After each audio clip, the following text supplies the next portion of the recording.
finally starts talking to me again. I have no idea what to say to her. She doesn't seem so mad anymore, especially not after I tell her what happened.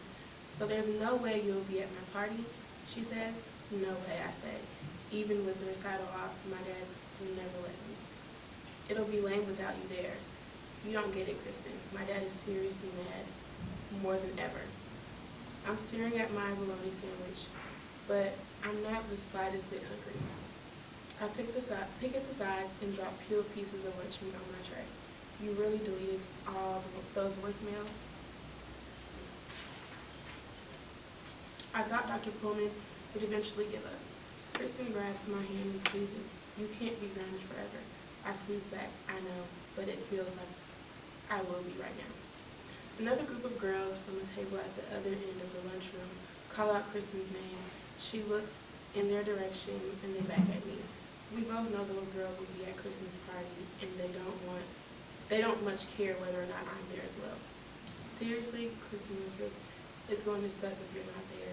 Then she looks back at the table of girls who are still calling her name and shouts, I'm sitting with Sam today. I manage a half-hearted smile. We eat the rest of our lunch in silence. It's my fault. I'm not really a social butterfly lately. After school on Wednesday, the doorbell rings. I don't answer the door. Instead, I peek out of my bedroom, around the curve of the staircase leading to the front door, and see Kristen on my porch, talking to my mom. I don't hear anything they say, and that's probably for the best. I've already told Kristen there's nothing she can do to get me out of trouble. Kristen hands my mother an envelope and leaves. An invitation to her pool party, probably.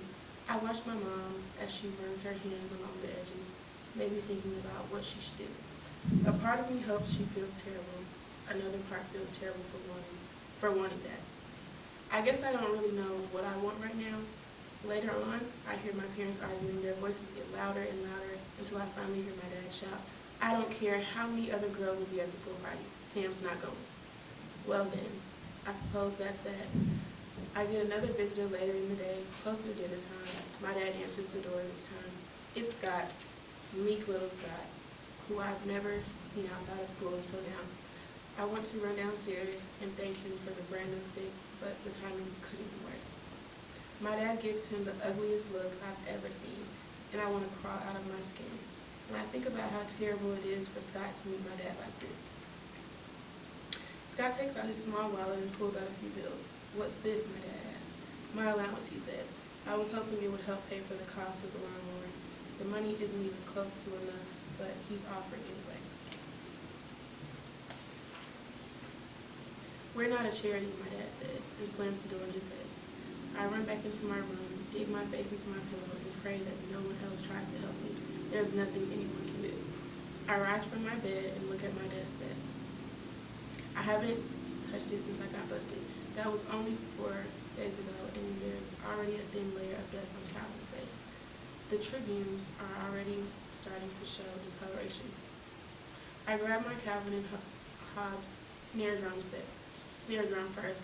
It wrinkles when I pick it up and stuff it into the tiny bookcase where it doesn't fit.